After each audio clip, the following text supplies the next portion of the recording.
to the first inning. Sorry for the rustling there. But let me welcome everybody back to the first inning. Just want to let you guys know before we start, this is a PG-13 show. We do not curse on this show. So you could play this around children and anybody around, you could play this pretty much in the courthouse and get away with it.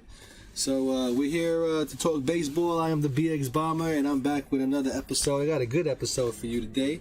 But please like, share, subscribe. It means a lot when you do, and it helps with the algorithm as well. And we got some few things to talk about in baseball today. And but first, I want to get into the story of Big Papi, David Ortiz. And as we all remember, back in 2 years ago, I think it was during the pandemic, Big Papi got shot, and down in DR, and we did a show on it, about it, and what happened, and we did a whole story about Big Papi, and as it turns out, what they were saying back in the day was true. What's up, Bryson, on the check-in, man? What's going on? But check this out. Listen to this story. Allegedly, Big Papi, David Ortiz, was allegedly having sexual relations with drug dealer's wife. And the drug dealer found out about it, and what the drug dealer did was he found out that David Ortiz was down at a restaurant, and he hired some guys to go try to kill him. And now let me pull up the story here before we get into this even further. And they tried to kill him. And what happened was the guy ended up missing, but shot him on the side. So, I mean, he got hurt, but, I mean, he eventually recuperated, if you know what I mean. But we're here. This is my Twitter page. Go out there and subscribe to that. That's what I was on the they had my question on intentional talk. I wonder if they show it without me saying the thing, but let's keep it moving without even I don't want to get any copyright. Anyway, here's the article.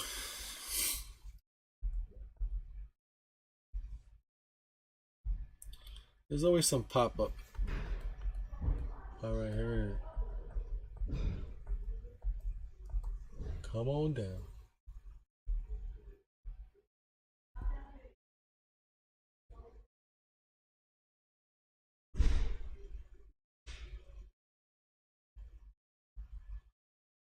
So, allegedly, let me try to read it here. Try to go down through the story with you.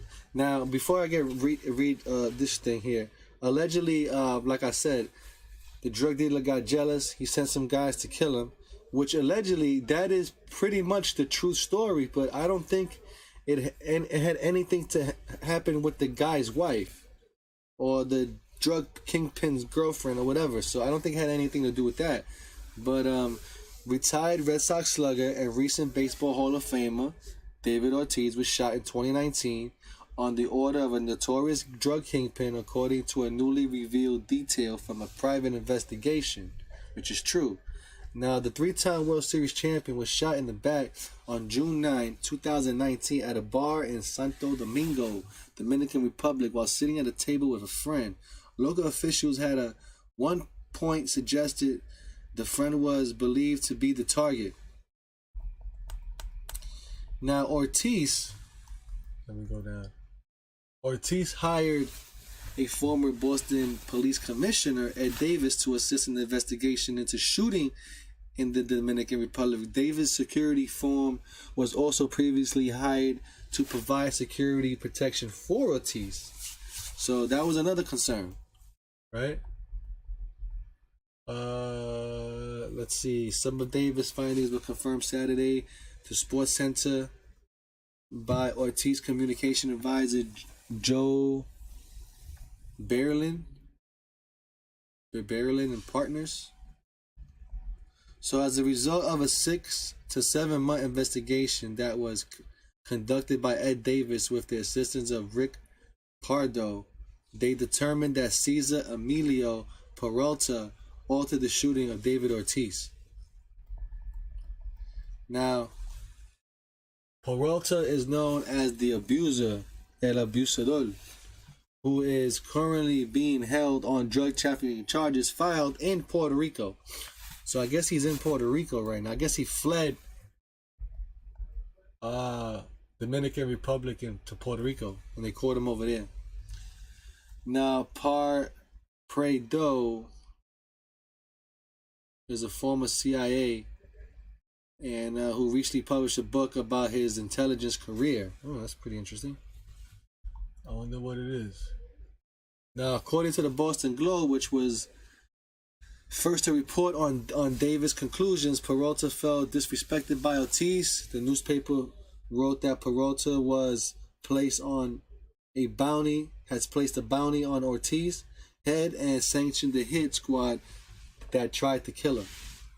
So, according to a newspaper, Davis reached a conclusion which using information that U.S. law enforcement officials had gathered and shared. Wow.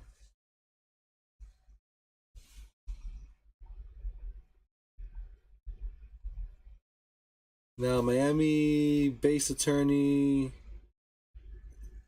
Jocelyn Perez, who represents Peralta in the Globe as client, had nothing to do with the attempt of Ortiz's life. Peralta described Ortiz as Peralta of the newspaper as close friends. So he had something to do with it. They say he was really jealous of the guy, and that's why he went to. Okay, so last December, Peralta was extradited from Colombia to face drug trafficking charges filed in Puerto Rico. According to Puerto Rico's U.S. Attorney's Office, Peralta was the leader of a transitional criminal organization based in the Dominican Republic. So not only they're gonna try to get him on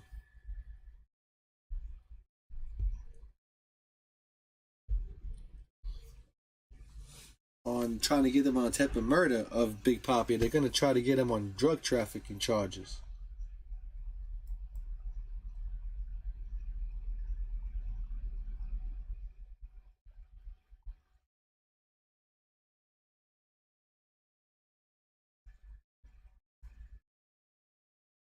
Now, after the shooting, Ortiz rushed to a private SUV to a medical facility where he underwent initial surgery to save his life.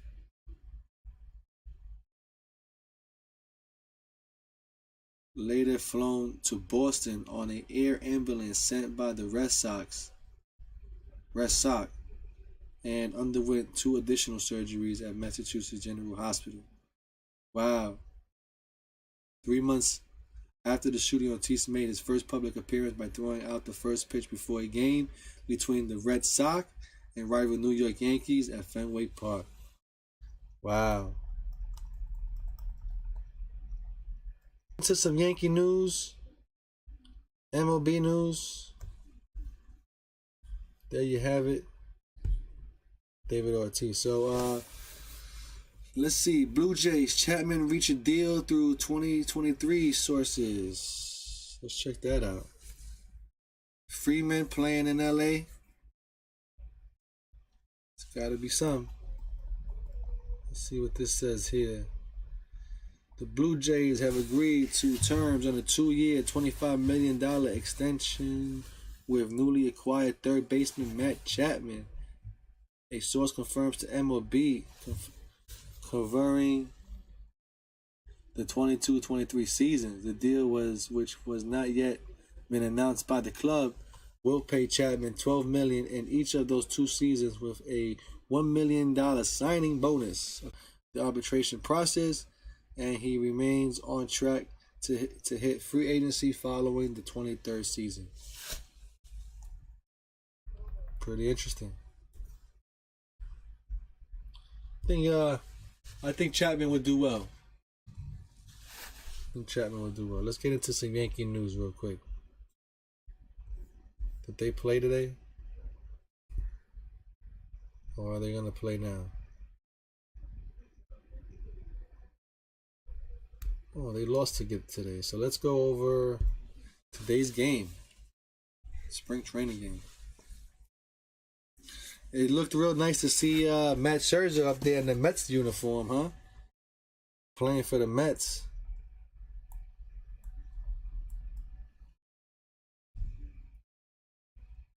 See, I don't like the way they do this rap.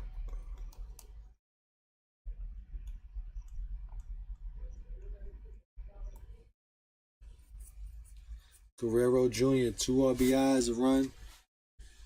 Biggio, a walk, a run. 2 runs, stolen base.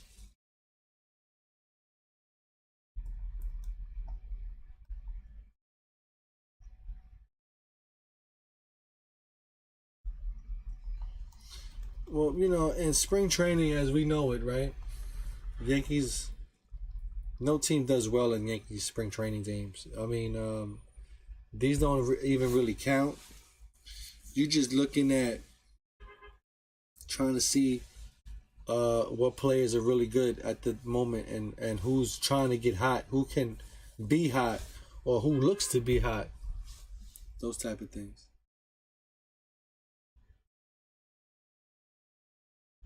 Well, I can go back now.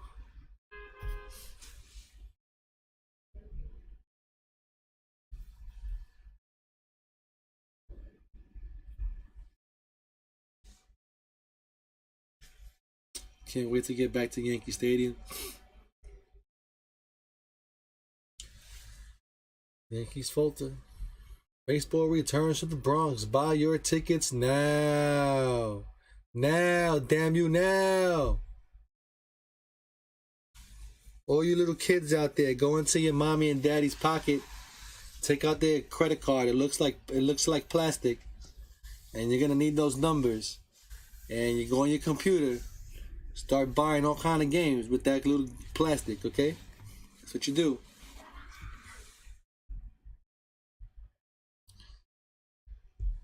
Now let's get into Talion.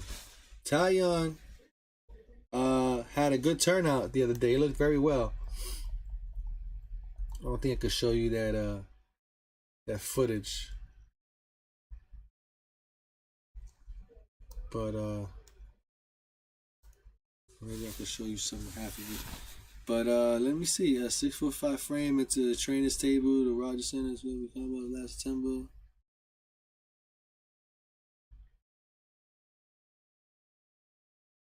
He was pitching his butt off today. Won the last game.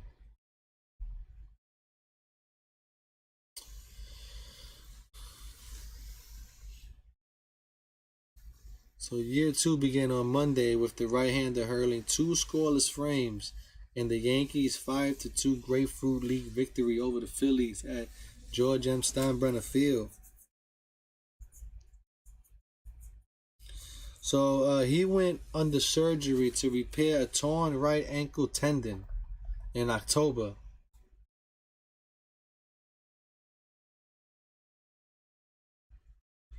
Now the team thought that he was going to return to the rotation by late April, early May, but I guess he's doing well. He recovered well, and I guess he's going to be with the club on opening day, which is very good for the team.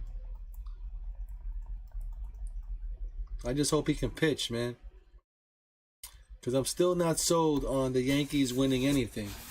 They still have to go out there and play the game. So I'm not saying they're a World Series team at all. I don't think they are yet, but they can be. Hopefully, with the little adjustments they made, they're going to be all right on the squad.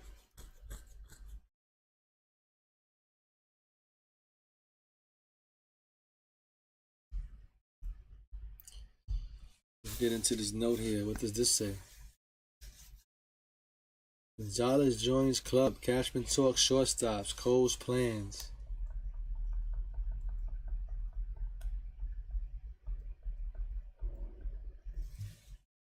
see here. So Marwin Gonzalez has appeared in more than 1,000 games in over 10 big league seasons. Contributed to the 2017 Astros squad that ended up the Yankees' postseason dreams before securing Houston's first World Series championship. Now, according to New York general manager Brian Cashman, that pockmarked history was not much of a consideration for the Yankees, who signed the 33-year-old Gonzalez to a minor league contract with an invitation to minor league spring training on Monday. I just look to see what's available and make sense of my world, Cashman said. If it stands to make us better, I'll take a look at it. I mean, well, you're looking at a guy that has done nothing from, he's not a great player. I'm just saying. So I don't know what's the big deal with this guy. So I guess he might be a backup. If anything, he'll be a backup just in case if anybody needs him.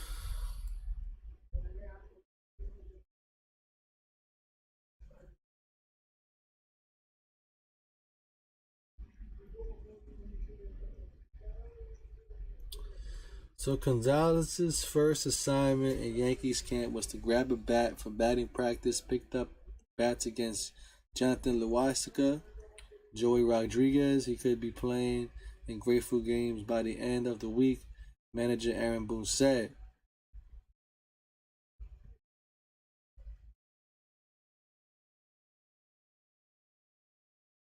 So now we have a short story here. Let's read this short story, huh? The Yankees were hardly thrilled to see Trevor Story land with the Red Sox.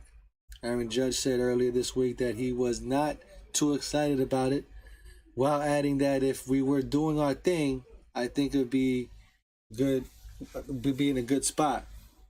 Now, having entered the offseason identifying shortstop as an area of need, Cashman confirmed that he said discussions with agents concerning Story, who landed a 6-year deal, $140 million with Boston. The Yanks also spoke with representatives of Carlos Correa, who signed with the Twins for 3 years and $105.3 million, but they did not make a formal offer to either player. So that means they didn't really care about these guys, which is typical Yankees. They're not going to dish out no money to get these guys. So all these other guys that they were talking about on the market, I don't think they're going to get. They're going to try to save money by getting guys within the Yankees. That's why they're so high on Velope and all this other stuff.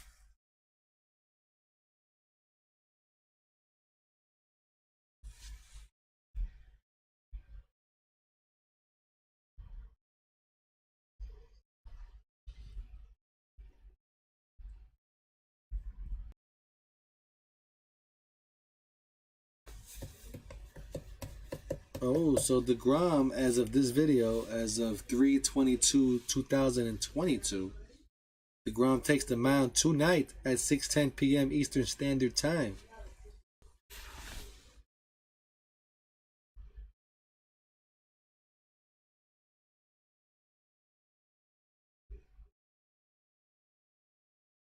Matt Scherzer, man. Imagine if the Yankees could have got Matt Scherzer and Jacob DeGrom. That would have been crazy.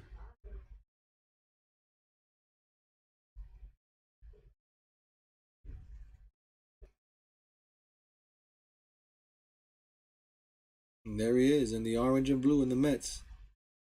I think he'll probably do well there, man. The Mets should be a playoff team, man. They should win a lot of games, man. Because majority of these guys, they win games.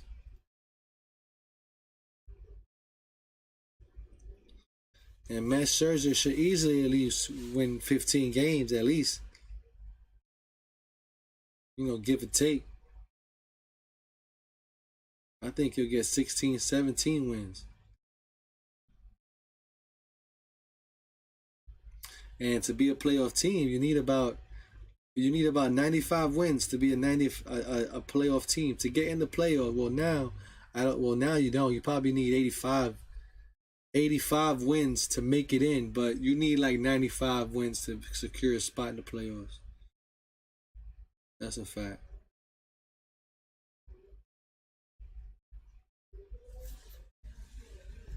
And that's Matt Scherzer.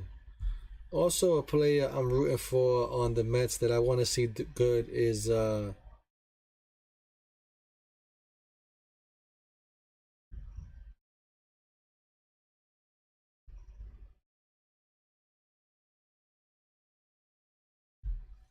this is hilarious.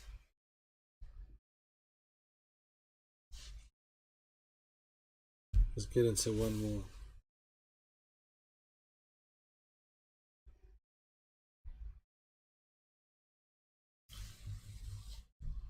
He's still losing money off of Steinfeld. Ain't that something? Buck Showalter? That's funny. Let's read it.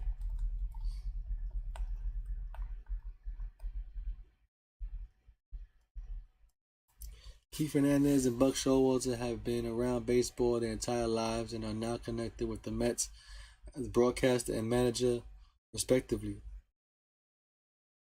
But that's not the only bond the two men shared. During the Mets spring training game against the Cardinals on Sunday, Showalter asked Showalter the question of anyone's mind: did Buck or Keith have the better guest spot on Steinfeld?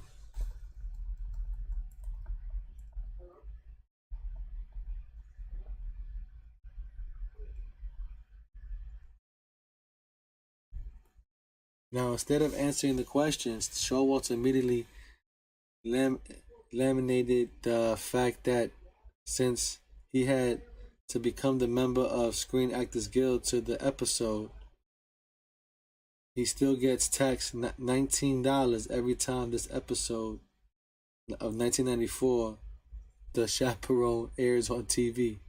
Get out of here.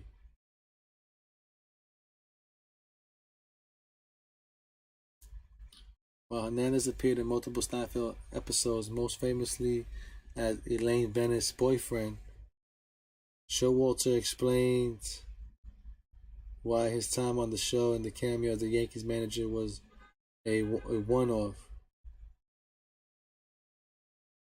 You'll notice I didn't do a second appearance because when Mr. George Steinbrenner found out they were making fun of him, I was told no. Wow. Steinbrenner said, "Nah, you ain't going over there." But then he ended up liking. See, that's the thing, though. He didn't like the fact that Steinbrenner didn't like the fact he was getting laughed at. But then after he saw the episodes and they saw how everybody loved Steinbrenner because of that, he actually liked Steinfeld, and it actually became his favorite episodes. So, yeah, we're gonna leave it with that. I'm gonna get out of here. And the Yankees are getting into some things, so hopefully they can get into it. And the Mets also doing their thing as well. So Mets have some losses, but that's okay. We'll get back in the game. But until then, like, share, subscribe. We'll be back on Friday. And we should have some good news on Friday. We're getting closer and closer to the season starting, and hopefully they play well. So both teams, Mets and Yankees. So let's have a great season. And like I said, like, share, subscribe, and comment below. Like I said, once I turn off this video, the conversation doesn't stop. All you have to do is reply, and you'll get a response. So until then, like, share, subscribe, and we'll see you in the next one. So long, everybody, and see ya.